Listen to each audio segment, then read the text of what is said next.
Boa noite a todos. Vamos dar início a mais uma terça-feira, né, de estudo do ESD, Estudo Sistematizado da Doutrina Espírita. Sejam todos bem-vindos.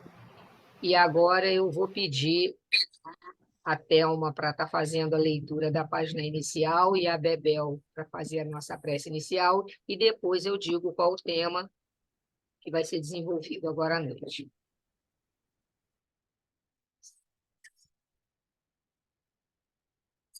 Boa noite. Do livro Vinha de Luz, capítulo 14.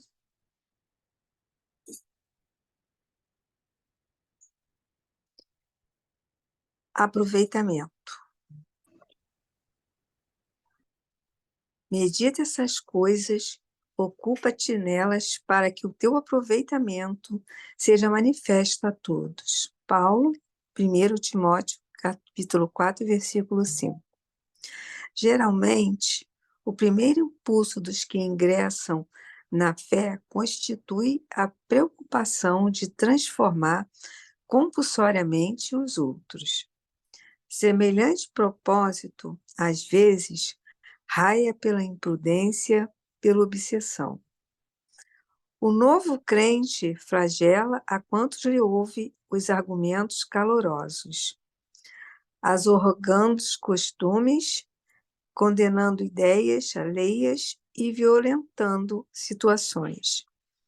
Esquecido de que a experiência da alma é laboriosa e longa, e de que há muitas esferas de serviço na casa de nosso Pai.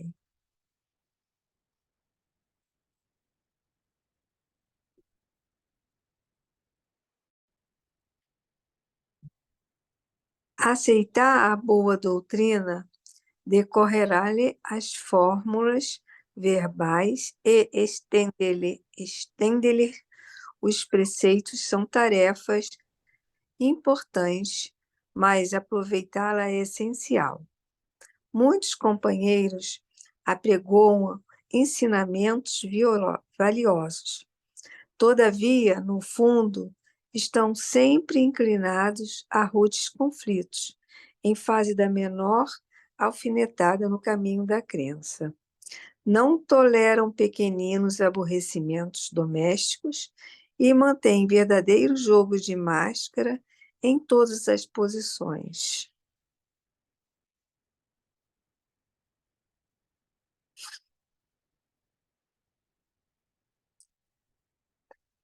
A palavra de Paulo, no entanto, é muito clara. A questão fundamental é de aproveitamento. Indubitável que a cultura doutrinária representa conquista imprescindível ao seguro ministério do bem.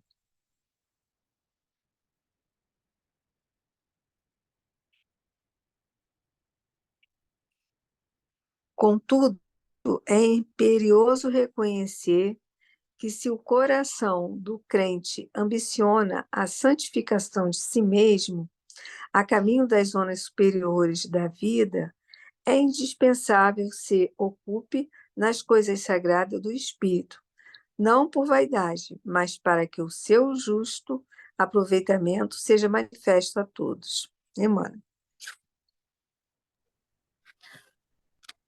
Neste momento que aqui estamos reunidos em nome da nossa família celestial, agradecendo a oportunidade de mais um dia, após um dia trabalhado, aqui estamos para estudar a doutrina dos Espíritos.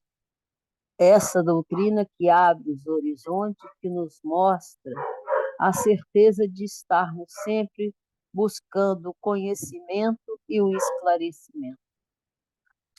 Diante dos estudos que nós estamos fazendo sobre o Evangelho de Jesus, nossos corações transbordam de alegria, porque à medida que estamos nos aprofundando em cada parábola, em cada atitude que esse irmão amado e querido nos deixou como roteiro para seguir seus passos, a gente agradece que nesse momento todos que estão aqui nessa sala todos que participam e que nesse momento não estejam, mas que neste momento nós possamos fazer uma grande corrente de luz, um farol que possa clarear aonde a espiritualidade necessitar desse estudo e desse esclarecimento.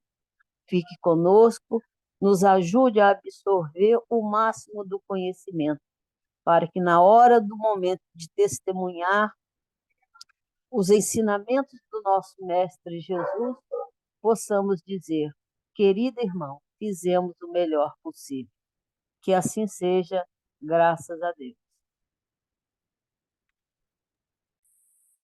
Bom, muito obrigada, Bebel, muito obrigada, Thelma. E agora a gente vai dar continuidade ao estudo do Evangelho Redivivo. Hoje, a facilitadora é a Miriam, e o tema 5, ela já colocou aí para a gente, né? Hoje é o estudo do Evangelho e demais livros do Novo Testamento à luz da doutrina espírita.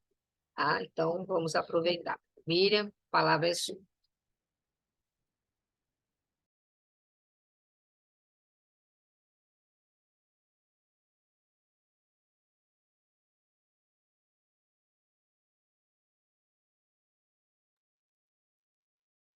Seu microfone está mutado, Miriam. Compartilhar de novo. Ele não quis aceitar, pode? Eu botar o ESC. Ah, não, não é nada disso, gente. Vou ter que voltar, peraí. Ai, ai,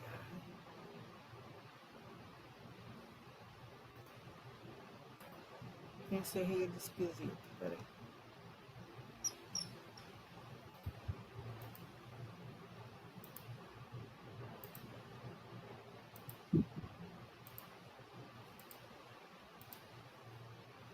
Agora nós vamos. Bem, então, nós estamos, né, no livro 1 ainda. Agora é o tema 5. Nós vamos estudar o Evangelho e os demais livros do Novo Testamento à luz da doutrina espírita. Então, nós temos o tema 5.1 e 5.2. Então, a gente vai ver nesse estudo que Kardec apresenta para a gente, né, no Evangelho, um estudo muito interessante, muito bonito.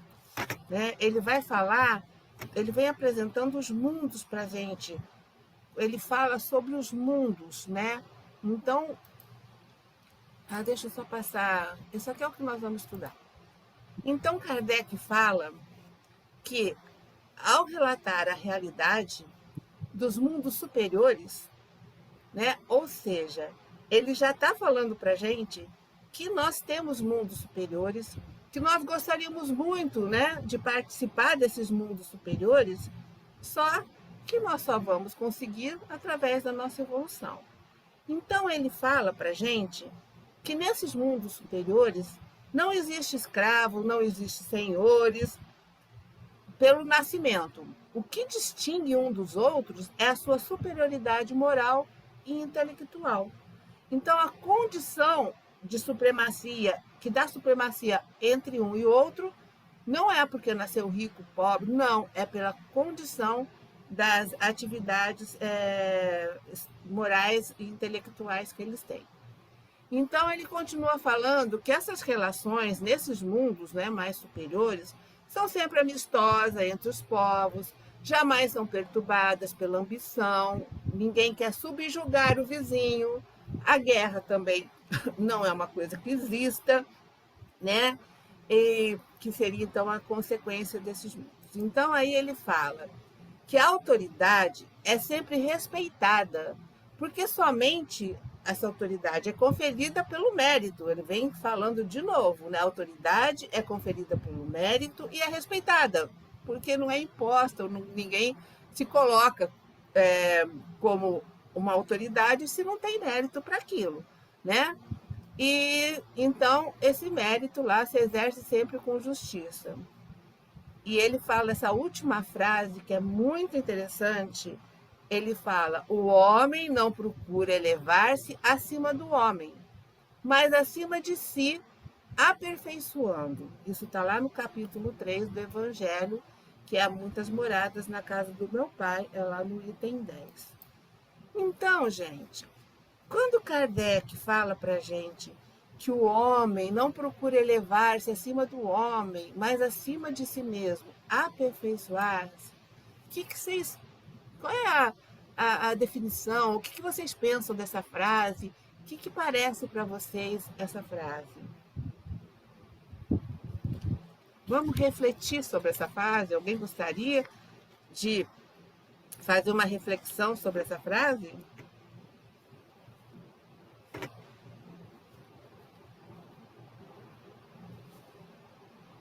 Não? Então, vamos lá. Miriam, Oi.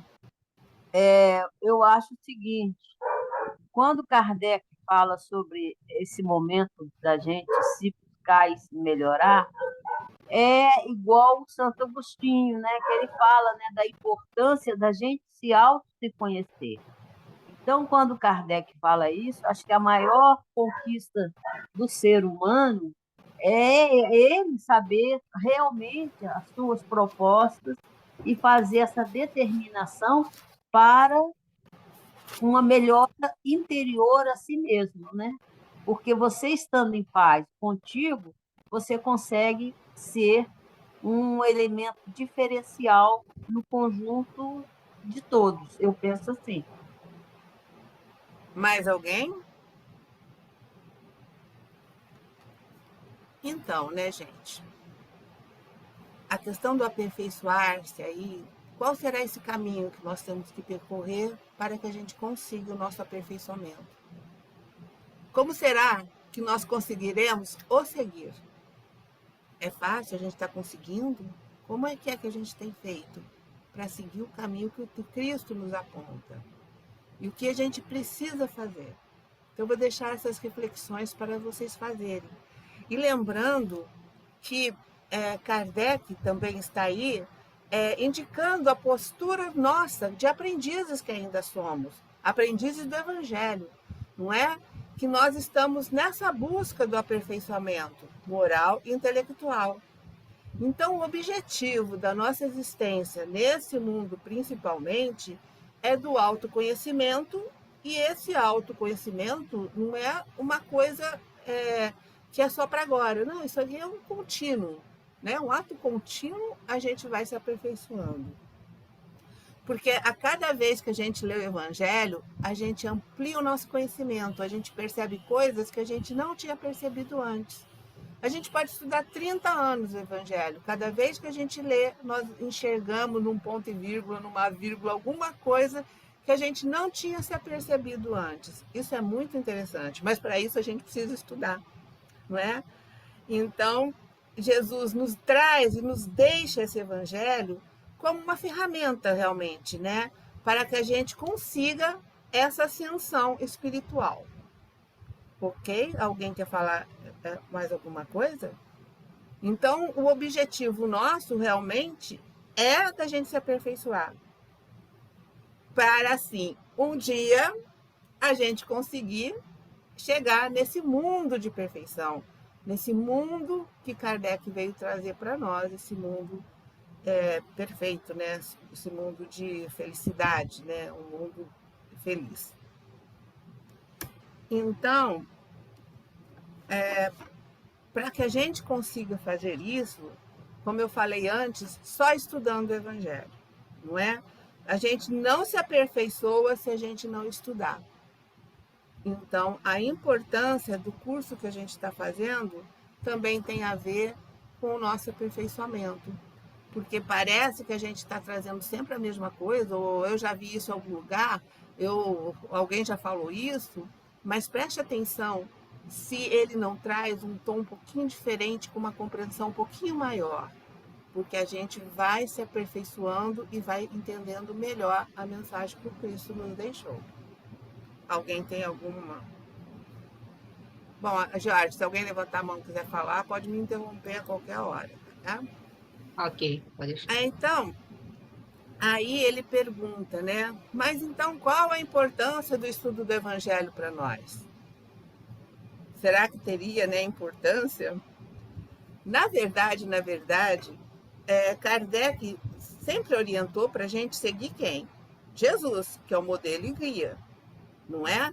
E ele fala, o Cristo foi o iniciador da moral mais pura, da mais sublime, a moral evangélico-cristã, que há de renovar o mundo, aproximar os homens e torná-los irmãos. Ou seja, sem a gente conhecer essa moral evangélica cristã, sem a gente vivenciar, vai ser muito difícil a gente se tornar realmente irmãos, né? Amar ao próximo como a nós mesmos, ou vivenciar esses ensinamentos do Cristo. Porque é através do estudo do Evangelho que nós vamos desenvolvendo, né? Nos autoconhecendo, nos auto-melhorando, nos auto-aperfeiçoando, para sermos espíritos cada vez melhores e ter essa moral que a gente tanto procura e tanto busca, né? E ele fala que isso que essa moral que vai tornar todos nós irmãos, ela vai brotar um dia nos nossos corações, né? Através da caridade e do amor ao próximo. E com isso vai estabelecer entre nós, os homens, né? Uma solidariedade comum e uma moral. Então, é através do estudo que a gente consegue que isso aconteça. E ele ainda termina falando que isso, então, vai transformar a Terra, tornando-a morada de espíritos superiores ao que hoje a habitam. Depende de nós. Só nós podemos ajudar ao nosso planeta a ficar melhor. A nossa transformação também vai fazer que o nosso planeta se transforme cada vez mais rapidamente, dependendo das nossas atitudes, do quanto a gente desenvolve essa moral evangélica cristã. E ele fala, é a lei do progresso, lembra? Nós estamos estudando as leis morais. E essa é uma lei do progresso, a qual a natureza está submetida. Ou seja, todos nós estamos submetidos à lei do progresso, né? Que se cumpre, e o Espiritismo é a alavanca de que Deus se utiliza para fazer com que a humanidade avance. Então, olha que interessante, não é? Então, além do Evangelho, né, Cristo, né, não falou que ele ia mandar o Consolador prometido? Porque cada momento nós precisamos de novas ferramentas, de novos entendimentos. Cristo falava de uma maneira que tem coisas hoje que, se não é a chave espírita, a gente não entende, né? Tem passagens evangélicas que a gente fala, nossa, mas será que Cristo falou isso mesmo? Né? Se a gente lê ao pé da letra, a gente não consegue entender. Então, isso é muito importante. Por isso que o estudo é uma coisa muito importante para todos nós, né? É ele que vai nos alavancar esse conhecimento tão necessário. Então, ele vai falar sobre... Quando a gente, então, é estudante da doutrina espírita, né? O que vai acontecer? A gente vai aprender, vai desenvolver essa essência da mensagem cristã. Então, o Espiritismo nos possibilita que nós desenvolvamos em nós essa essência, mas a essência dessa mensagem, não, ela já vem, ou então, ela, através do Espiritismo, ela é livre dessas interpretações pessoais dogmáticas, e isso a gente tem que tomar cuidado, porque muitas vezes a gente acaba entendendo de uma forma as coisas, interpretando de maneira diferente, e acabando aceitando uma inverdade como verdade, ou uma forma distorcida da moral que o Cristo nos deixou, dessa essência da mensagem cristã. Por isso que o estudo em grupo também nos ajuda a enxergar, eu acho que até mais profundamente, e nos livrar dessas interpretações pessoais, que quando a gente vem aqui, eu não estou dando a minha opinião, eu estou trazendo a essência do estudo do Evangelho, né? Então, se eu coloco a minha interpretação, e muitas vezes uma interpretação que é carregada de dogmatismo de outras religiões que eu já frequentei, eu acabo desvirtuando, né? Eu acabo até levando muitas pessoas a entenderem de forma equivocada. Então, quando a gente estuda realmente, a gente também, além de ficar livre dessas interpretações dogmáticas, também nós ficamos livres daquelas conveniências, até políticas, que existem até nas igrejas. Então, isso é bastante importante da gente fazer. Então, portanto, o Espiritismo é de ordem divina e ele está assentado sobre as próprias leis da natureza. Leis a que todos nós estamos submetidos, certo? Então, é interessante a gente perceber, que essas questões até das interpretações pessoais dogmáticas têm muito a ver com o nosso achismo. Muitas vezes a gente não entende, e eu acho que é assim, eu acho que, a gente acaba interpretando através daquele conhecimento que eu trago. Isso pode acontecer, não estou falando de maldade, mas às vezes é o conhecimento que a gente tem e a forma que a gente interpreta. Então, o estudo em grupo também ajuda a gente perceber isso, né? E a gente fica livre dessas questões por causa dessa chave, né, que o Espiritismo ajuda, que ele traz, nos ajudando a interpretação melhor do Evangelho, né? Então, isso é muito importante, né? Na verdade, a mensagem desse estudo, né, que a Alcione fala, ela fala que precisa ser conhecida, precisa ser estudada, né? Como é que é, gente? Eu não lembro muito bem. Sentida e vivida, né? Sentida e vivida, não é isso? Estava lá no primeiro slide. Então,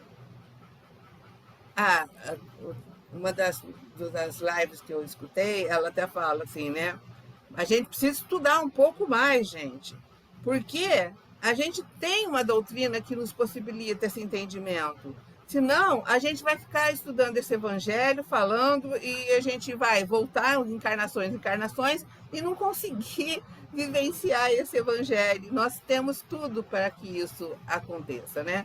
Então, estamos nós reencarnando e não conseguindo essas possibilidades. A hora que vocês quiserem interromper, fica à vontade. A Emmanuel, lá no Consolador que nós já estudamos, ele fala: o Evangelho de Jesus é a dádiva. Olha só, é a dádiva suprema do céu para a nossa redenção, para a redenção espiritual do homem, que está em marcha para o amor e a sabedoria universais. Estamos muito longe ainda, né? Mas ele é categórico em dizer que só através do Evangelho nós conseguimos essa redenção. Só através do Evangelho, né? E ele continua falando de Jesus, né, que é o modelo supremo, que está lá na questão 625, né, do Livro dos Espíritos.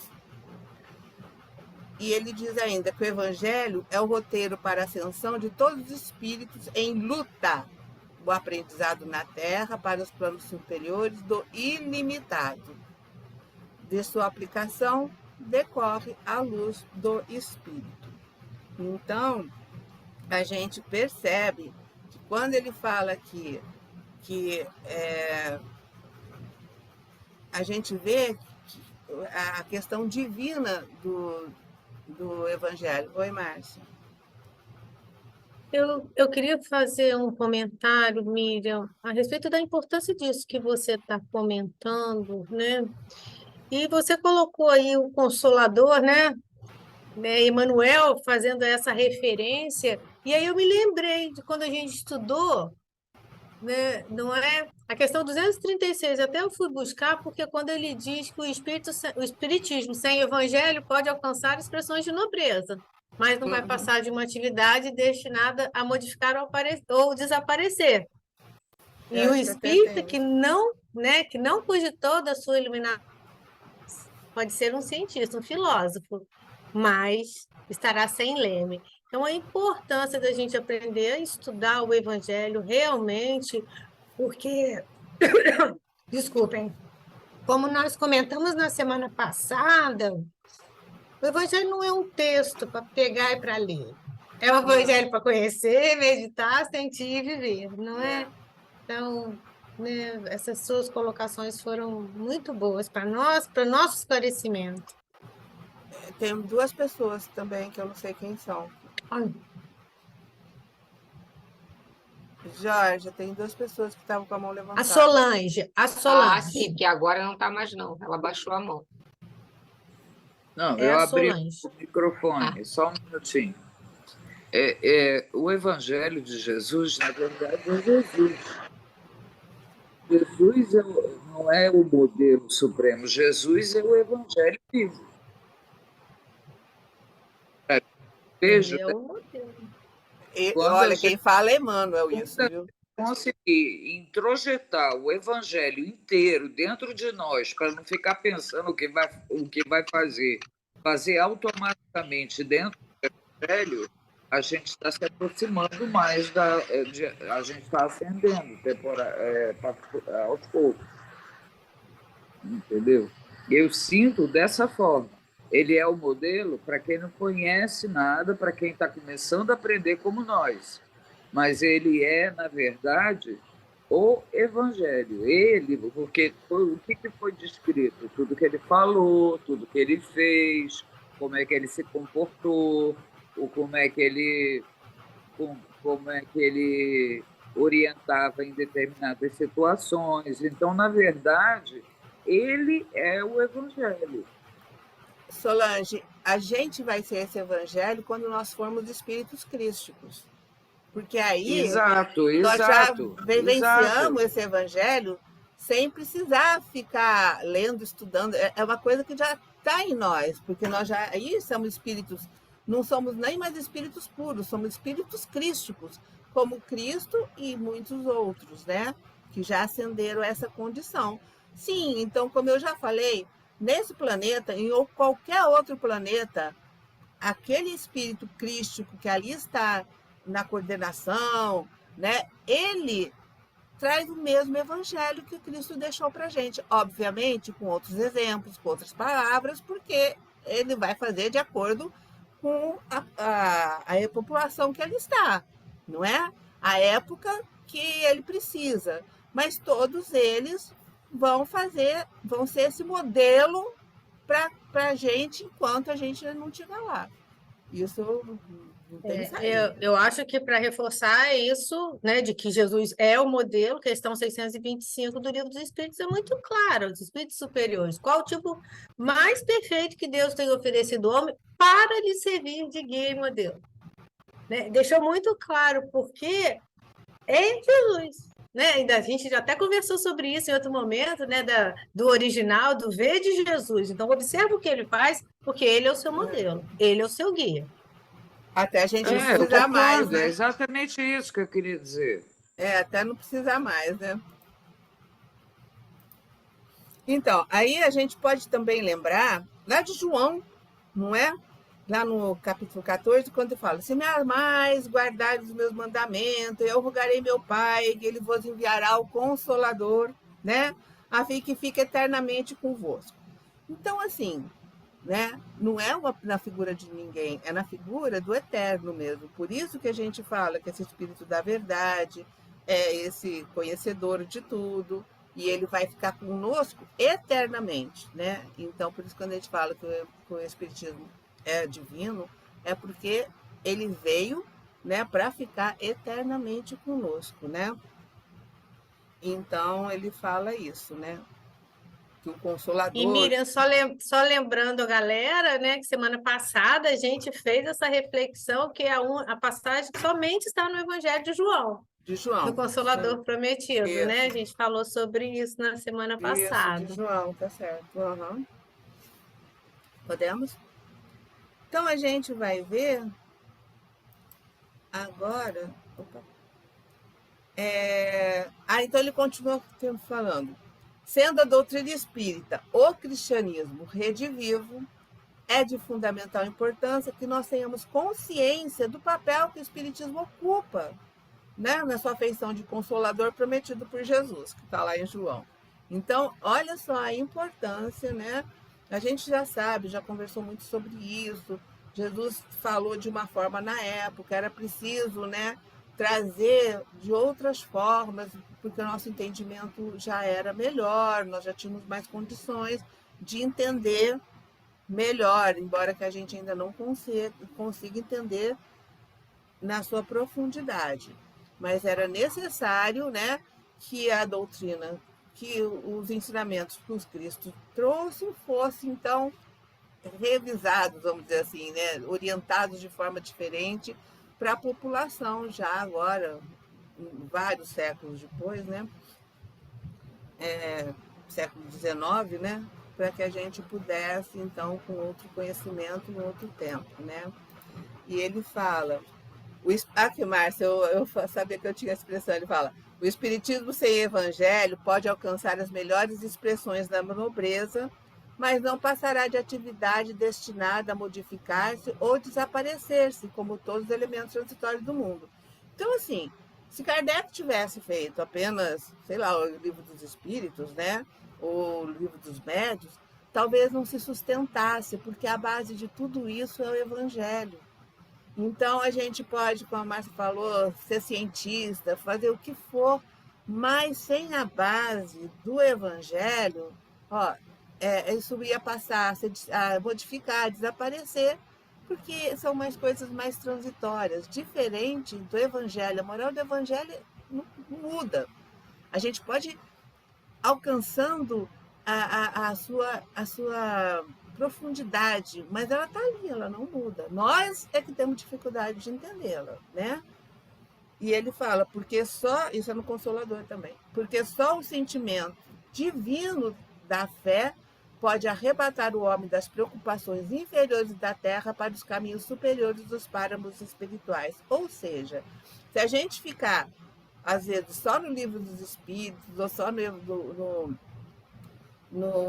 livro dos médios, por exemplo, na Gênese, vamos dizer assim, sem esse sentimento da fé, né, que ela arrebata, a gente vai deixar de lado e vai ficar muito na materialidade, né? Esse sentimento de amor, tudo, ele se perde. Ok? Então é muito importante o estudo do Evangelho. E é interessante, né, que eu vejo, né, outro dia até a Irânia falou, nossa, a coisa mais difícil é a gente fazer estudo do Evangelho, né, numa casa espírita, assim, porque ele exige muito da gente, né, da gente não levar uma interpretação equivocada, né, então exige muito da gente. Nem sempre a gente consegue atingir uma coisa tão profunda, né, nem sempre é fácil. Então, nós vamos passar para a finalidade do estudo do Evangelho. Então, alguém consegue dar um conceito aí, me dizer o que é realmente essa finalidade? Nós já falamos muito, mas ele está trazendo e a gente tem que bater muito nessas coisas para a gente conseguir aprender. Qual é a finalidade do estudo do Evangelho? Eu penso assim, né? O Evangelho não é o roteiro. Se o Evangelho é o roteiro, a gente tem que estudar o roteiro para a gente conhecer o roteiro, para a gente poder saber o que Cristo quis nos deixar quando trouxe esse roteiro, vivendo esse roteiro, né? Porque ele foi o exemplo vivo desse roteiro, do Evangelho.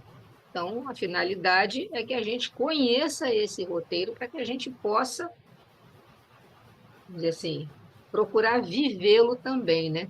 Dessa maneira, vivenciá-lo, aplicar na nossa vida. A finalidade é essa, porque se você não conhece, se você não estuda, você não tem como saber o que está ali nos pormenores daquele roteiro, né? Você tem algo escrito. Se você não sabe minimamente onde se localizar ali, aquilo ali para você não tem sentido nenhum. É isso mesmo. Vamos ver o que eles respondem aqui. A finalidade precípua de estudar o Evangelho é o ensejo de vivenciá-lo. Ou seja, quando a gente está estudando esse Evangelho, o que é que tem, qual é a finalidade da gente estar aqui fazendo uma releitura ou nos aprofundando no Evangelho? Porque, na verdade, nós precisamos vivenciá-lo. E só com conhecimento é que nos deixa vivenciá-lo. E o vivenciá-lo aí é por pensamento, palavras, ações, porque a gente pode vivenciar só por pensamentos, né? Eu tenho pensamento positivo, eu desejo bem, mas eu não posso só por pensamento. Eu tenho que também agir. Eu tenho que, a palavra que eu também disser, ela tem que ser de acordo com o que Jesus nos mostrou. Então, a gente está o tempo todo orando e prestando atenção nas coisas, né? Então a gente tem que se policiar para vivenciar esse evangelho, porque nós temos muita dificuldade. A materialidade é uma coisa que chama muito a gente. E a gente tem muita dificuldade de viver nesse mundo material sendo espíritos, né? Sendo espíritos que vão viver numa outra dimensão.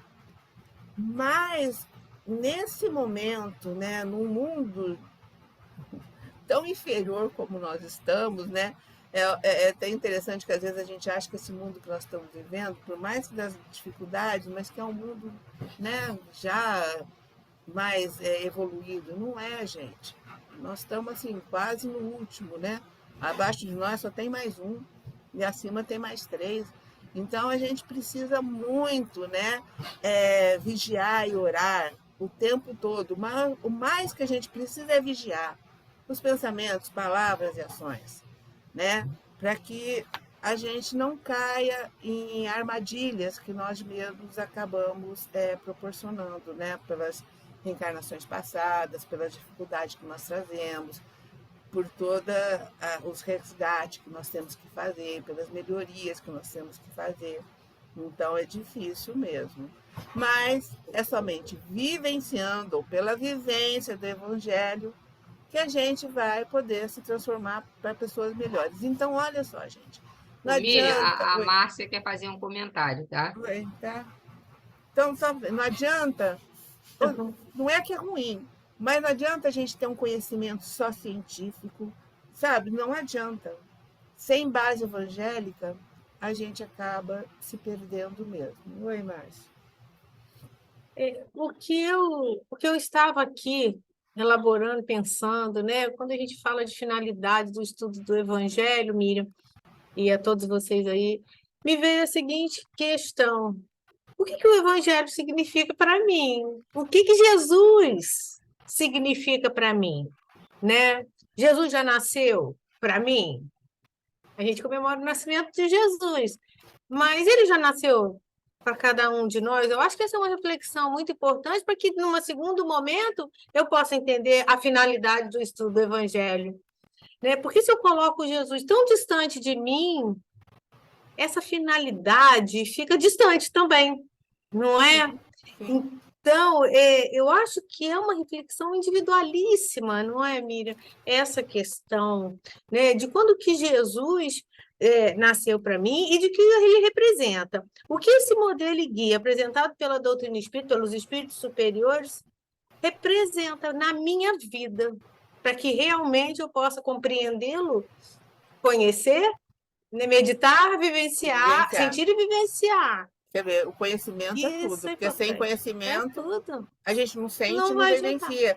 Por isso que lá no começo eu falei, como será o caminho para esse nosso aperfeiçoamento? Como será que nós conseguiríamos seguir o Cristo, né? O que a gente precisa fazer? Então, eu acho que as palavras de auxílio continuam assim, ó, reverberando na gente, né? Reverberando, né? Conhecimento, sentimento e ação mesmo, sabe? Não tem saída. Ô, Miriam, e tem uma coisa também que, assim, uma frase que eu não sei a quem essa frase é atribuída, mas é uma frase muito que tem, né, que vai ao encontro disso aí que a gente está falando, né? Porque o maior inimigo do homem é ele mesmo, né? Porque a gente se sabota o tempo todo. A gente, né, vai, vamos dizer assim, driblando as situações e deixando de fazer o que tem que ser feito. Aquela tal história, né? Eu vou adiar para a próxima. E aí não consigo cumprir com o que eu tenho que cumprir, porque eu não consigo, como a Márcia falou, sentir esse Cristo, entender a mensagem dele, Sim, vivenciar, né? E aí é isso. Então, o maior inimigo é o nosso pensamento, é a maneira como a gente interpreta as coisas, é o bem e o mal, né? Aquela luta interna que acaba nos, às vezes, tirando do caminho, né? então, o Haroldo, ele está fazendo até um curso sobre a procrastinar, né? Então vem bem, é bem isso aí, né? Então ele está fazendo curso sobre isso, né? E para que a gente se perceba como é que a gente acaba, né? Assim, transferindo para outras pessoas, né? Aquilo que a gente deveria estar fazendo, né? Então deixar para depois. É muito interessante esse curso dele. Eu não estou fazendo, mas eu já assisti algumas lives dele fala como é que a gente ainda hoje nós procrastinamos, ou seja, a gente adia tudo que a gente vai fazer, fica postergando, né? Então, nós somos mestres, né, gente, em fazer isso, né? A gente sempre deixa para depois, mais para o futuro. A gente nunca acaba pegando mesmo, né? Na, na enxada, né? E indo na seara do Cristo, assim, com muita vontade. A gente acaba sempre dando umas saídas para o lado, né? Mas é verdade, Márcia, eu acho que por isso que o estudo é sistematizado ou com muita frequência do Evangelho, às vezes a gente fala, nossa, de novo, mas o de novo é novo para a gente, porque a gente não tem um conhecimento absurdo disso, então nós ficamos muito na superficialidade. Por isso que a gente cai, a gente erra, porque a gente não entende ainda, né? Então, se a gente não conhece, como é que a gente vai sentir, muito menos vivenciar? Então, a gente acaba tendo dificuldade mesmo. Mais alguém, gente? Está procrastinando aí? Eu procrastino pra caramba. Ah, não, mas eu acho que não tem ninguém aqui, viu? Que a gente não é Não, firme, né, eu estou Solange? lembrando de uma palestra do Rossandro, Ah, em que ele estava falando da lista do Ano Novo, isso tá? é lindo, é. Eu não sei se você assistiu essa palestra.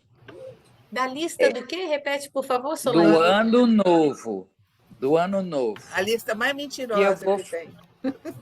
aquela lista que todo ano algumas pessoas têm o hábito de fazer, que eu vou fazer isso, que eu vou fazer aquilo, e no final do ano não fez nada. É que nem assim, toda segunda-feira eu começo a dieta, né? Exato. Então ele falou o seguinte, que a gente tem que, quando a gente está fazendo uma programação de alguma coisa, para mudar de verdade, a gente percebeu uma falha nossa, pessoal, que a gente quer mudar de verdade, a gente bota o despertador do celular para tocar de meia hora, um segundo que seja, só para você lembrar que você não pode fazer aquilo, não pode falar aquilo. Porque a gente leva de 7 a 8 meses para trocar um erro que a gente tem dentro do nosso mais grave que a gente tenha dentro da nossa personalidade. Então não adianta ficar fazendo uma lista com 200 erros que você tem, porque você não vai Não vai corrigir acontecer, não. 200 erros Não numa vai. vida. Então, se você conseguir corrigir um erro por ano, já está alguma coisa. É verdade. E ele falou outro dia uma coisa muito interessante, quando ele fez umas lives sobre autoconhecimento e tal, e ele falou que a gente tem muita dificuldade de mudar, especialmente quando a gente sofre, porque aquele sofrimento é conhecido para a gente, é como se fosse a nossa zona de conforto. Então, você fazer essa mudança demanda mais dor ainda. Você vai para um lugar que você não conhece. Então, por isso que a gente tem dificuldade, muitas vezes, de deixar depressão, de deixar várias outras coisas, porque a dor e tudo que aquele vício, aquela característica sua traz, é conhecida. É um lugar que eu conheço. E eu mais ou menos, bem ou mal, eu trabalho com aquilo. Para eu mudar, eu vou para uma zona que eu não conheço, né? Então eu não sei como é que vai ser para mim. Teoricamente ela pode ser boa, mas não é certeza. Então ele fala que a gente sempre prefere ficar com a nossa dor. Olha só, bem interessante isso, né? Mais alguém, gente? Então, seguindo, ele vai falar do seguinte: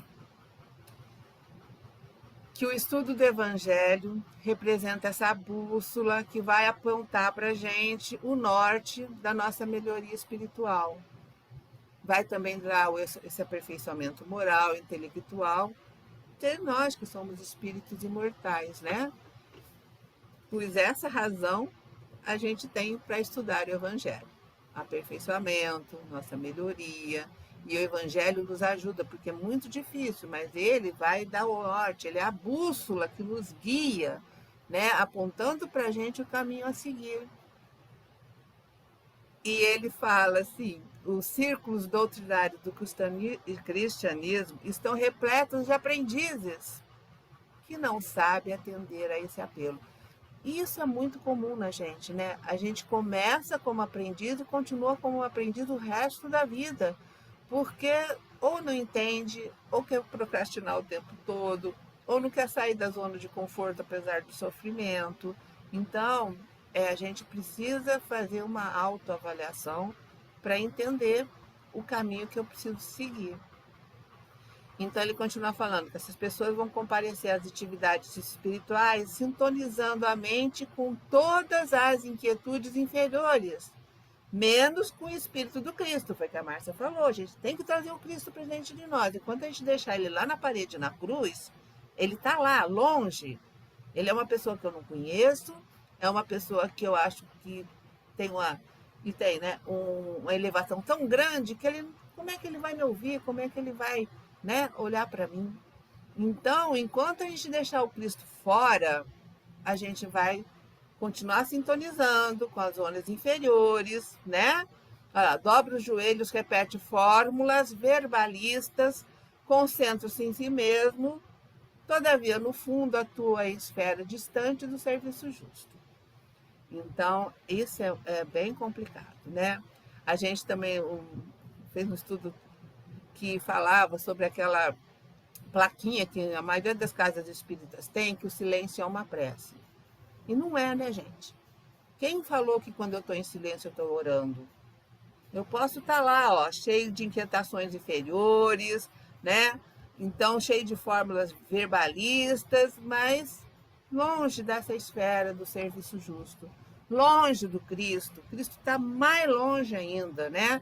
Porque o meu silêncio não é prece. Na verdade, devia ser silêncio e prece, né? Porque, na verdade, silêncio em si não é uma prece, né? E eles estavam falando, eu estou fazendo um curso, Miriam, de São Paulo, e eles estavam falando também, principalmente em relação a jovens, essa coisa de pedir silêncio em grupos de jovens é uma coisa que não casa, porque jovem quer cantar, jovem quer falar, quer se exprimir, quer fazer teatro, quer fazer uma série de coisas.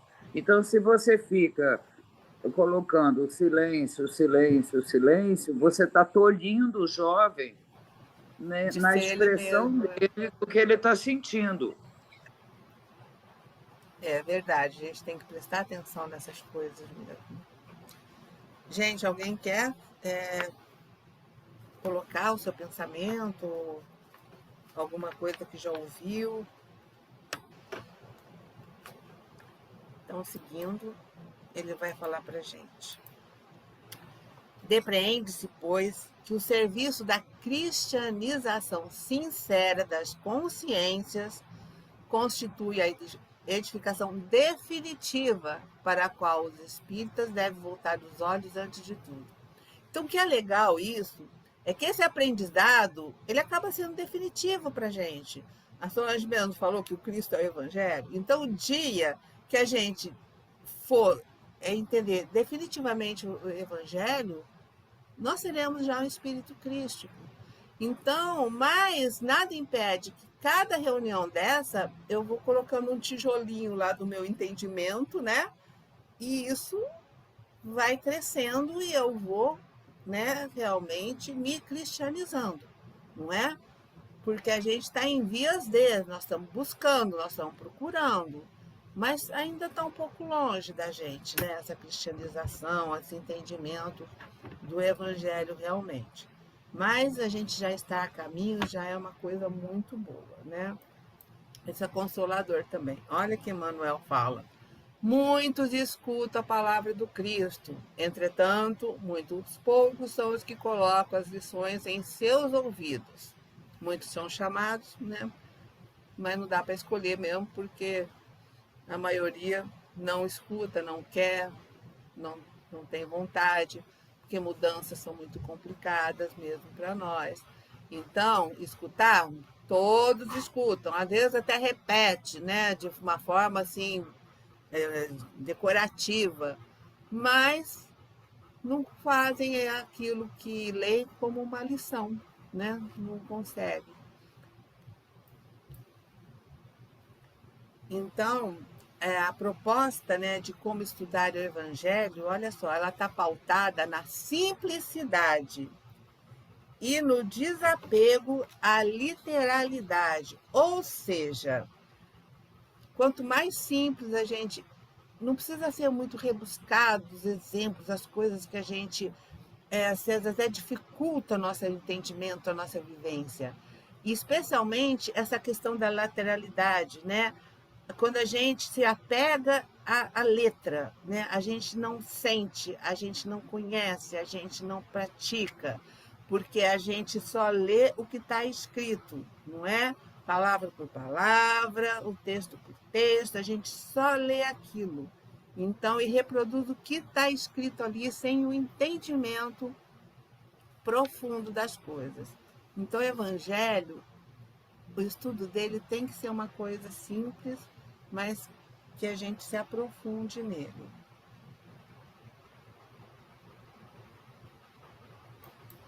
E ele ainda fala que o Evangelho é o edifício da redenção das almas. Olha só. Como tal, devia ser procurada a lição de Jesus, não mais para qualquer exposição teórica. Olha só, o que a gente faz aqui é uma exposição teórica. Mas essa procura desse conhecimento, ele tem que vir alicerçado, ou então ele tem que ajudar que a gente consiga a vivência dele, não é? Então, não mais qualquer exposição teórica, mas visando cada discípulo ao aperfeiçoamento de si mesmo, desdobrando as edificações do Divino Mestre no terreno definitivo do Espírito. Então, gente, nós não temos saída. Se a gente quer realmente, se a nossa finalidade é da autoiluminação, é da gente se tornar um espírito puro, né? Da gente se aperfeiçoar, nós temos que aprender cada vez mais o Evangelho para conseguir vivenciá-lo. Não tem jeito, né? Ele fala isso sempre, olha lá, a simplicidade ele fala sobre a simplicidade do método, que na verdade é um desafio, que ainda não aprendemos a perceber diretamente a essência dos ensinamentos do Cristo.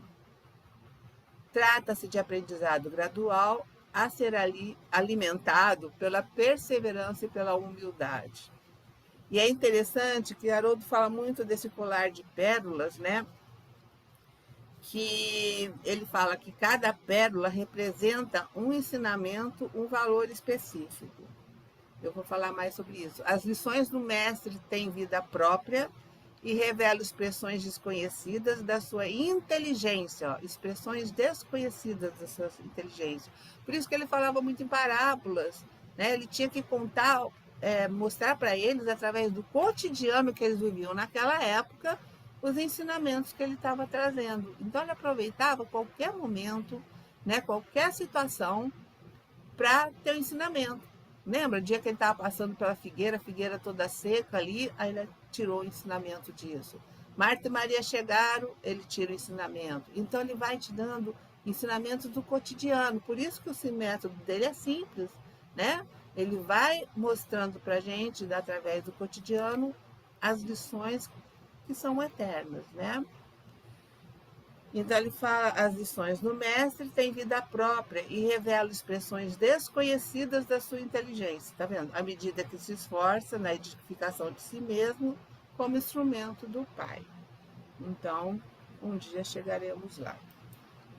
E aqui ele fala que esse colar de pérolas era um método, Emmanuel que fala, ele ensina isso, porque esse método ele tem origem nas antigas práticas interpretativas dos rabinos, né?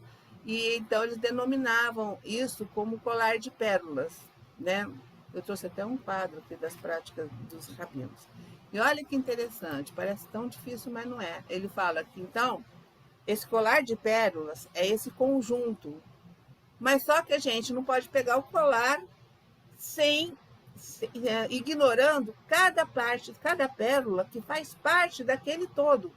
Então, cada pérola daquela é como se fosse uma lição que no todo, vamos dizer assim, daria o Evangelho, né? Então, vamos supor que o Evangelho seria um colar de pérolas, seria o conjunto da obra, mas cada pérola daquela que compõe o conjunto é importante, porque ela não, a gente não pode tirar uma, tirar outra. Elas todas são importantes para dar o conjunto, né?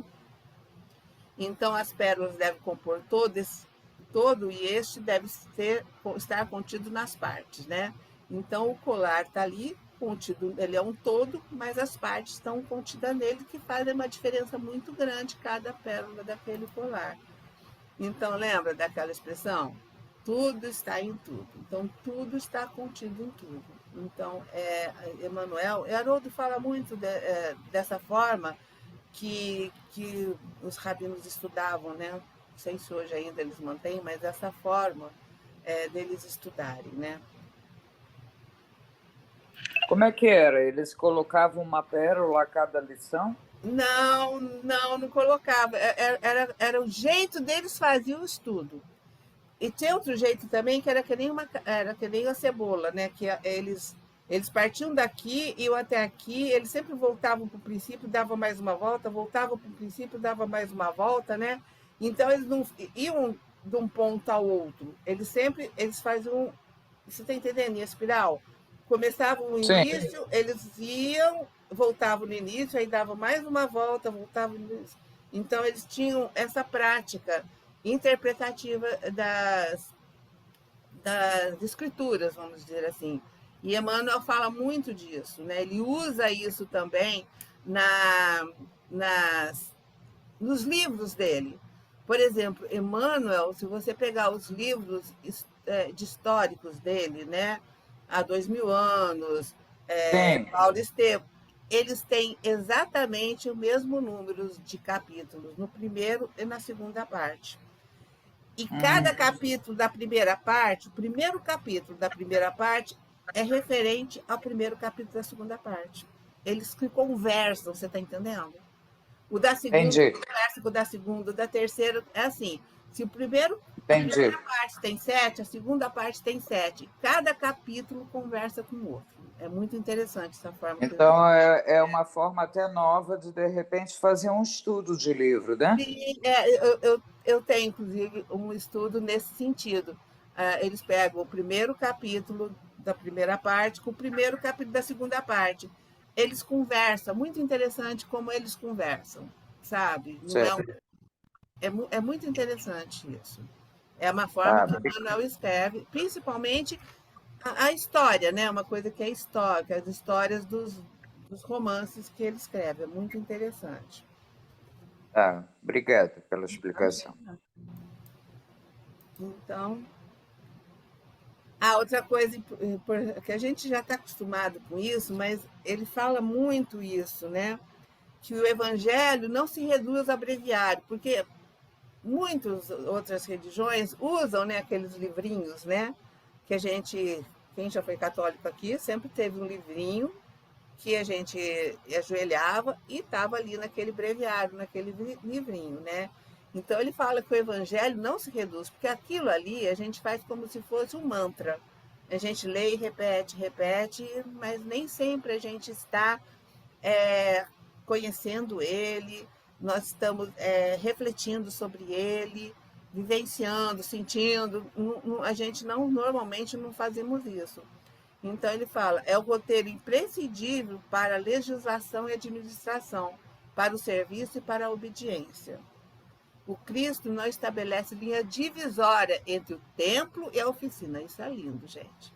Tá? A gente não pode ser um no templo e outro na vida.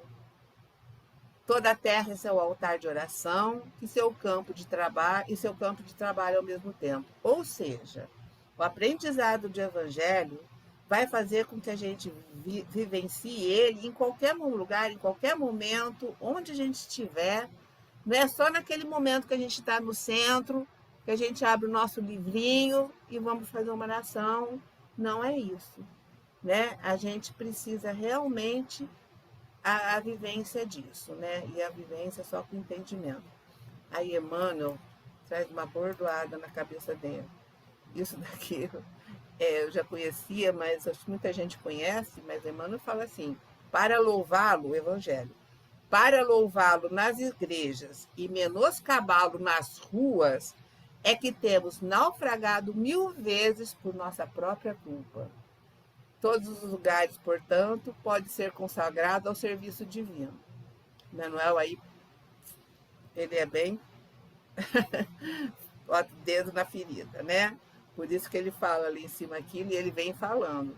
Não adianta a gente chegar lá no centro espírita, ai, Jesus, vamos lá, passe, fazer oração, tal, saiu dali, você é outro, né? Saiu dali, ninguém sabe quem é você mais, porque você se comporta completamente diferente em outro lugar, é isso que ele está falando. Naufragamos 1000 vezes por nossa própria culpa, porque a gente, então, separa as coisas. E Cristo não dividiu nada, templo é templo, oficina é oficina, vida, não é assim. A gente tem que ser um em todos os lugares, né? E esse um que conhece e vivencia o Evangelho. Alguém gostaria, gente, de dar a sua contribuição? O Adriano está com a mão levantada, deve ser o Alvinho, É o né? Alvinho, é. Fala, Alva. Boa noite. A gente Boa está noite. onde? Só para mim não se perder. 5.1. Peraí, 5.1.3. Tá. 5.1. É na página 143. É que eu estou trazendo coisa também de outros lugares, às vezes, tá? Tá, só para mim não se perder. Tá. 143. Então, Ok? hoje, gente, Bia, Alguém gostaria de fazer alguma colocação? É por Oi, isso que se Miriam, diz que o templo tem que estar dentro de nós, né? Nós somos o templo. Nós somos o templo, tá certo? Oi, essa fala de Emanuel deixa bem característica a doída. experiência que ele teve, né? E as experiências que ele passou enquanto padre por algumas encarnações. Então, ele se inclui nisso aí, né? Por louvar Sim, nas igrejas e menos cavalo na rua, é que temos naufragado, temos que ele se naufragado, inclui nisso sim, daí. sim. Sim, esse é muito bonito isso, né? Porque ele tá sempre colocando a vida dele, assim, ele não se põe à parte, né? Ele sempre se coloca como aquele, né? Que errou e que resgatou e agora está trabalhando em favor do Evangelho, não é? Então ele sempre está se colocando dessa maneira mesmo, né? E é tão bonito isso, é uma coisa que sempre me chama muita atenção, né? No livro Há 2000 anos, né? Quando ele encontra o Cristo, a gente já conversou muito sobre isso, mas é profundamente lindo isso, né? Porque você imagina você encontrar Cristo e você falar, não, eu não quero seguir você. E Cristo fala, tudo bem, porque ele não enxergava o senador ali, né? Ele já conhecia a trajetória dele e sabia que ele ia ser o Emmanuel, né? Então ele deu tempo para ele, né? Ou seja, não tirou dele os percalços que ele ia passar. O livre-arbítrio. Sim, ele respeitou, né? Mas ele sabia quem ia ser Emmanuel. Isso é muito bonito, porque a gente não tem muito essa noção, né? Às vezes a gente... Compete, né? A você aceitar-me agora ou daqui a milênios, que é o que ele coloca, né? E ele, e assim... Está no seu querer, né? Está no seu querer. E ele não quis naquele momento. Ele não tinha nem condição, sei lá, né? Ele nem sabia. Desculpa. Ele nem sabia. Então, gente, aí, dentro desse tema, subtema de como estudar o Evangelho, eu assisti uma live do Elahá e ele vem falando, né, sobre essa questão. Tá lindo isso. Sobre essa questão, ele deixa claro, isso nós já trouxemos aqui, mas acho que é muito interessante, porque muitas vezes a gente confunde que o Evangelho, segundo o Espiritismo, é um livro que a gente vai estudar o Evangelho bíblico, ou lá o Velho Testamento. Mas nós sabemos que isso não é verdade, né? Na verdade, ele não se propõe estudar esses evangelhos bíblicos, certo? Ele veio para trazer a moral do Cristo para nós. E a moral que Kardec coloca nos evangelhos é essa moral do Cristo, né? Então, não tem nada a ver com a... É até interessante a gente estudar os Velhos Testamentos, que tem muita coisa interessante. Muitas vezes a gente não entende o novo porque a gente não tem conhecimento do velho. Então, quem tiver oportunidade, Haroldo tem um monte, já estudou vários livros do Velho Testamento e é uma coisa muito interessante. Mas Elahá, ele mostra o Evangelho para a gente, talvez de uma forma que a gente é condensada, é um resumo, mas que a gente talvez não tenha percebido, né? A divisão do Evangelho. Porque esse pessoal que faz live, gente, eles explicam assim, é como se puxasse assim, esse é o índice do Evangelho. Então, capítulo 4 é isso, capítulo 10 é isso. Eu não sei. Eu não consigo falar a sequência dos capítulos do Evangelho. Acabei de estudar, mas não sei. Então, vocês perguntaram qual é o capítulo 15, eu não sei, né? Depois eu posso saber, mas eu não consigo. E eles têm uma vivência nisso que eles falam com uma maior facilidade. Então, o que eu achei bacana foi ele mostrar para a gente, eu botei errado isso, que o capítulo 1 é não vim destruir a lei. E esse capítulo, então, qual é a finalidade desse capítulo? Mostrar o Espiritismo diante das outras doutrinas. Aí ele vai trazer as 3 revelações: Moisés, Cristo, Espiritismo, a aliança da ciência e da religião, né? E os Espíritos falando da nova era. Olha que interessante. Então ele começa falando, mostrando o Espiritismo frente às outras doutrinas. O capítulo 2, ele já vem com meu reino não é deste mundo. Eu já botei o que seria meu reino não é deste mundo? Então, ele traz uma discussão sobre a imortalidade da alma. Ou seja, é o resgate da nossa imortalidade. Aí ele vai falar vida futura, realeza de Jesus, um ponto de vista e uma realeza terrestre, da instrução dos Espíritos. Aí, quando chega no capítulo 4, há muitas moradas na casa do meu pai. E esse capítulo está voltado para a evolução. Olha só, que Kardec, ele não pegou o Evangelho de Marcos, o Evangelho de Mateus, ele não foi fazendo dessa forma, né? Ele foi pegando, segundo a moral ou o interesse, quais os capítulos, ele queria falar sobre a evolução. Onde tem evolução no Novo Testamento? Aí ele foi pegando. Ele agrupou por assuntos. Ele agrupou o assunto, Diferentes almas, estado de alma, na erraticidade. Então, o que Kardec fez, teoricamente, facilitou muito para a gente, né? Então, ele foi agrupando. Então, agora é a evolução. Então, ele falou como é que é a erraticidade, os mundos habitados, né? a destinação da terra. Aí ele foi falando, ó, mundos inferiores, superiores, mundo de expiações e provas, então, progressão dos mundos. Então, ele vai trazendo, você pode ver como ele vai agrupando, obrigado, agrupando por interesse do que ele estava querendo ali.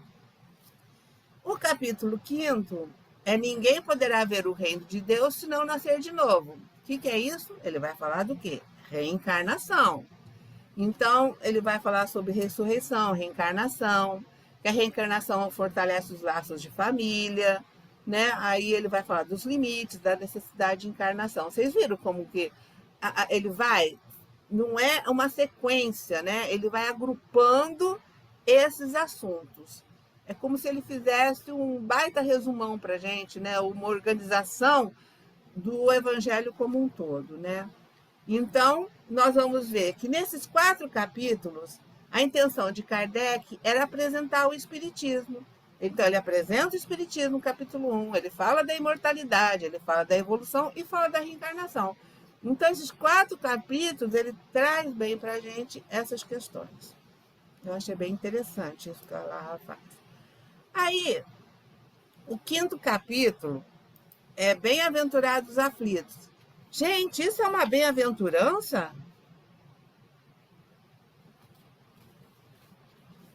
Ei! Se é uma bem-aventurança? Sim, Vocês, das bem-aventuradas, você tem bem-aventurados aflitos? sim, Tem não. Tem não. Essa não é uma bem-aventurança. Essa é uma interpretação da dor na visão do Espiritismo. Olha só que coincidência. Então, apesar dele ser bem-aventurados os aflitos, ela não traz no seu bojo uma bem-aventurança. Na verdade, esse capítulo é o maior capítulo que tem. Ele tem 31 itens, né? Então, é a interpretação do Espiritismo da dor, na visão espírita. Então, ele interpreta na visão espírita o que é a dor. Então, ele não fala, tecnicamente, de aventuranças. É interessante isso, né? Então, aqui estão os 31 itens. Olha lá, justiça de aflição, causa... Oi? Só para mim não se perder, a gente está no... Não estamos, não. Aqui é fora do livro. Isso aqui é o Elahá, de uma live do Elahá. Tá. Os slides, tá? Obrigado. Eu vou passar para o outro daqui a pouco. Então, olha só que ele vai falar. Tormentos voluntários, motivo de resignação. Olha que ele fala. Aqui não tem uma bem-aventurança. Ele vai falar da dor. Ele vai nos mostrar a visão do Espiritismo frente à dor, porque tudo aqui é dor. Sacrifício da própria vida, proveito de sofrimentos de outrem. Está vendo? Ele vai falar sobre a abreviação da nossa vida, né? Então, ele vai trazendo a eutanásia, que ele fala, enfim. Então, ele vai trazendo aspectos da nossa vida que nos ajudam a esse enfrentamento da dor pela visão espírita. Eu achei muito interessante isso, não é não?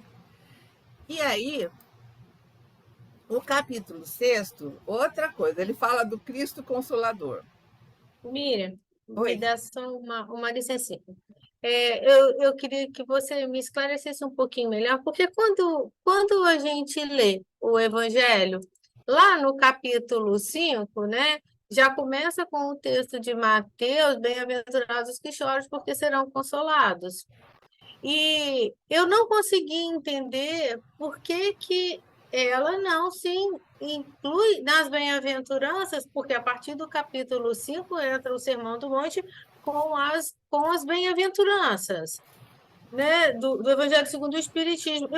Não ficou muito claro para mim por que bem-aventurados aflitos, já que é uma interpretação da dor, mas os outros também na têm verdade, interpretação a distinta. bem-aventuranças começa no capítulo 7, é do 7 ao 10. Aí ele fala... E os humildes, bem-aventurados os humildes, está no 6º.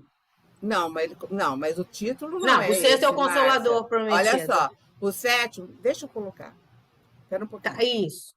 Vamos seguir, então. Só para eu entender melhor. Aí ele coloca, capítulo 6º, ele está trazendo o título e o que ele contém. O capítulo 6º, ele chama o Cristo Consolador, mas, na verdade, ele está falando do Espiritismo Consolador, porque ele fala do jugo é leve, o Consolador prometido, o advento do Espírito de verdade. Você está entendendo? Esses são dos Espíritos. Então, quando O chega... sétimo, Oi? o sétimo que ele começa com bem-aventurados os Pois pobres de é, eu espírito, estou falando... né? Então, do 7º ao 15º, presta atenção, Sim. Kardec vai falar do eu com o outro. Ele vai falar sobre perdão e amor. E aí, do 7º ao 10º, ele faz as bem-aventuranças. Bem-aventurados Sim. aflitos, os pobres de espírito, bem-aventurados que têm puro coração, bem-aventurados que são brandos e pacíficos, bem-aventurados que são misericordiosos. Essas são, na verdade, as bem-aventuranças. Que constam do Sermão do Monte, Não, ele está trazendo dentro no do texto Evangelho. completo que eu estou falando. Ele está trazendo Dentro do Evangelho do segundo o Evangelho. Espiritismo. Certo? Tá. Ó, você pega o índice, é esse o índice. Então, ele classifica do 7º ao 15º, na verdade, que é Sim. que Kardec vai falar da gente um ao outro. Por isso que ele traz as bem-aventuranças, os pobres de espírito, eu com o outro. Aqueles que têm puro coração, os que são brandos e pacíficos, os que são misericordiosos. E ainda continua o eu com o outro, porque ele vai falar de perdão e de amor. Aí ele vai trazer do 11, né, até o 15º.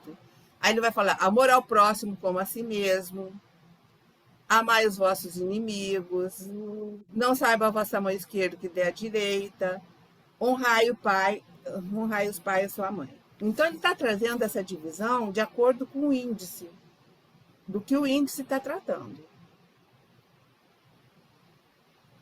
Você está entendendo? Aí depois ele vem falar, sai fora da caridade não há salvação.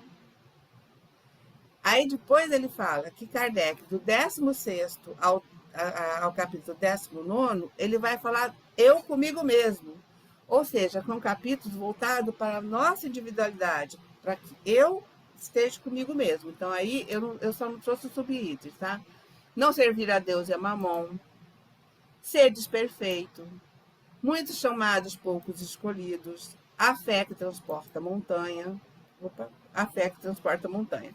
Então, eu achei bonita essa divisão, porque se você quiser estudar o comportamento nosso com nós mesmos, você vai do capítulo 16 ao 19. Se você quiser conhecer o sofrimento, aí você tem mais ou menos diferenciado o que ele está trazendo em cada capítulo desse. E do 20º em diante, ele vai falar da relação do homem com a doutrina. Então, ele fala que isso é para os trabalhadores espíritas. É a nossa relação com a doutrina espírita. Trabalhadores da última hora, haverá falsos cristos e falsos profetas, não separeis do que Deus juntou, estranha moral, não ponhais a candeia debaixo do alqueire, buscai e acharei, dai gratuitamente o que gratuitamente recebes e tenho pedido obter das coletâneas de prece. Então, eu achei muito interessante essa divisão, porque a gente consegue enxergar o Evangelho de uma forma mais objetiva, né? Então, depende do que eu quero, eu posso entender aonde eu vou buscar e não ficar tão perdida, né, em procurar, né? Então, eu achei bem interessante a forma que o Elahá fez essa divisão. Ficou esquisito, Márcia?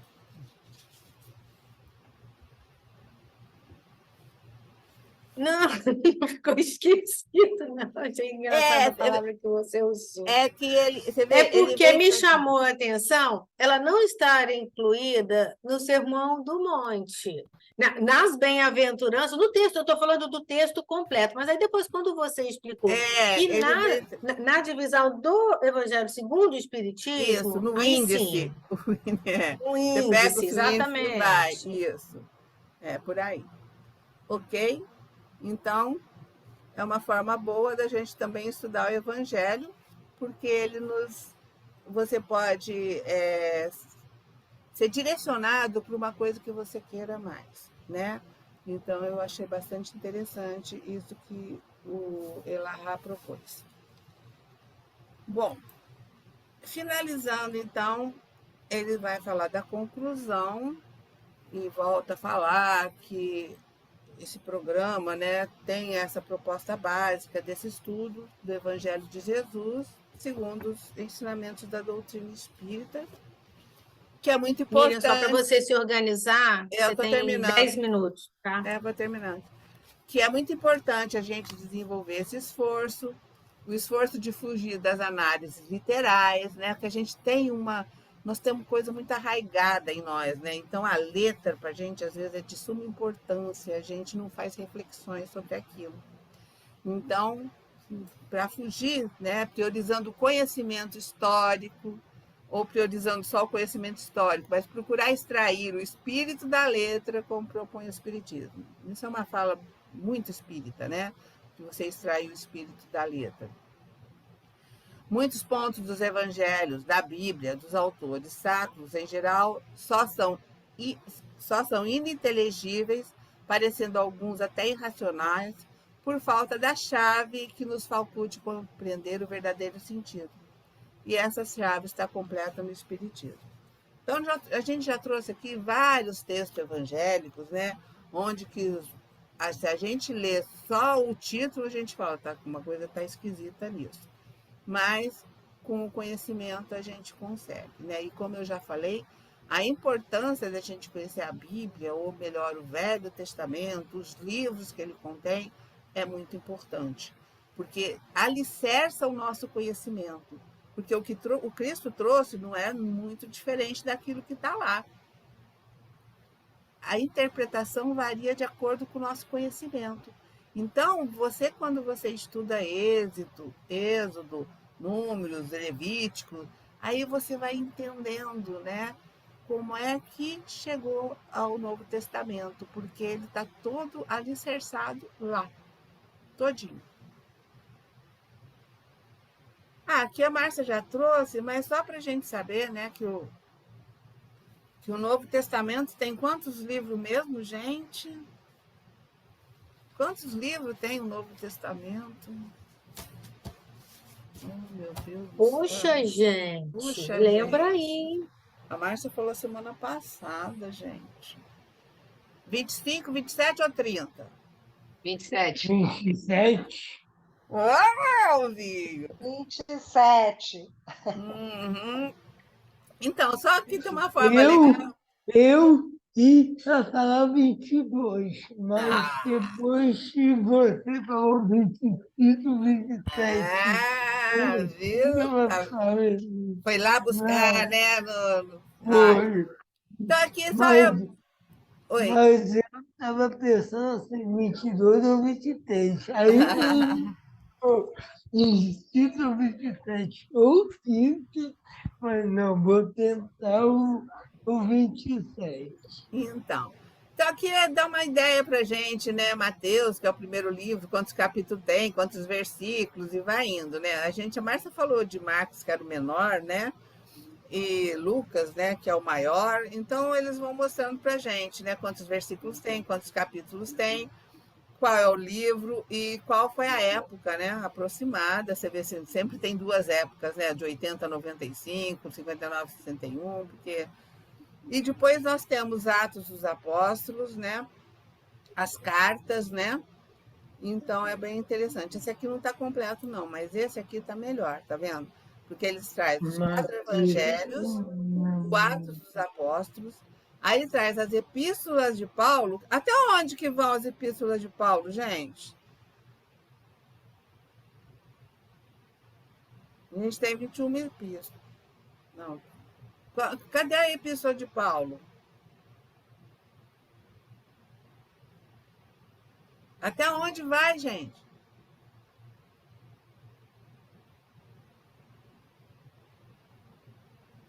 Dá uma calma aí, Márcia, por Até o favor.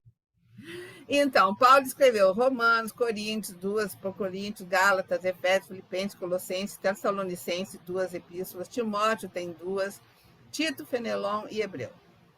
E aí tem outros, Tiago escreveu a dele, Pedro escreveu 2, João escreveu 3, na verdade, e tem uma de Judas. E não é o Iscariotes, tá? É Judas Tadeu. E tem o Apocalipse, que é de quem mesmo, gente?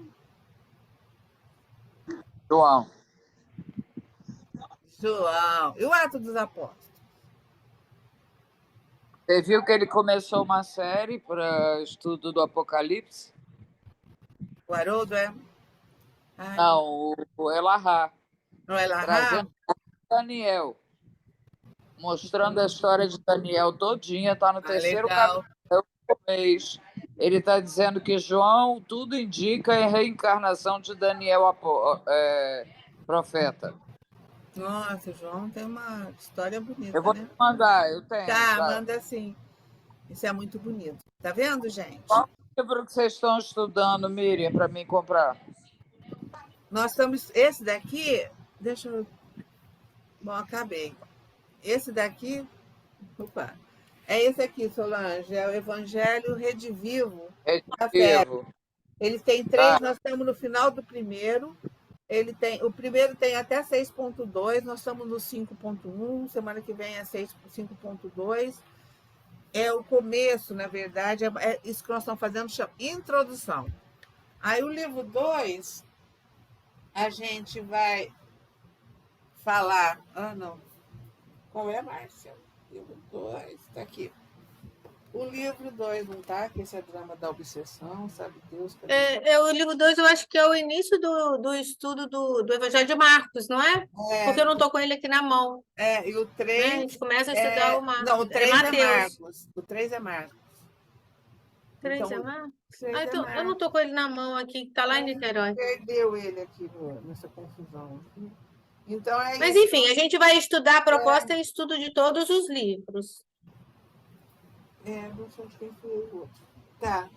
Ô, Márcia, você Oi? não pode, você não Ó, pode o me, livro. você não pode me mandar em PDF, não para mim imprimir o 2 e o 3? Tem PDF, a gente Sim. tem. Eu link para Não, você acessar no site da não, federação. você me mandou só um só. Eu tenho o 2 Ele e o... quer Então, PDF. em PDF, eu mando o link do 2 e do Mas eu 3 tenho para o você. PDF. Olha só, gente, o Você já livro tem, Miriam? 2, A Miriam já tem, então ela manda para você, ó. o livro 2 é o estudo interpretativo do Evangelho segundo Mateus e o livro 3 É é o Marcos. Evangelho É segundo Marcos. Marcos. Primeiro é Mateus, tá certo. Obrigada, Jorge. É aquela Bom, briga, gente. porque primeiro é Mateus. Gente, novidade boa. A avó teve alta. Não. Calma, amiga, calma. Minha avó se reagiu bem, mas teve uma bactéria dentro dela. Aí já tô indo para 6 finais de semana assim. Eu estou aqui vindo, mas estamos indo, graças a Deus. Tá ótimo. Então, olha só, gente. Miriam, você terminou? Terminei. Acabei Então, de acabar. Então, nós encerramos essa parte de hoje. Eu vou pedir, Edna, você poderia fazer a nossa prece final? Para a gente encerrar essa noite de estudo. Semana que vem tem mais. Então, vamos fazer.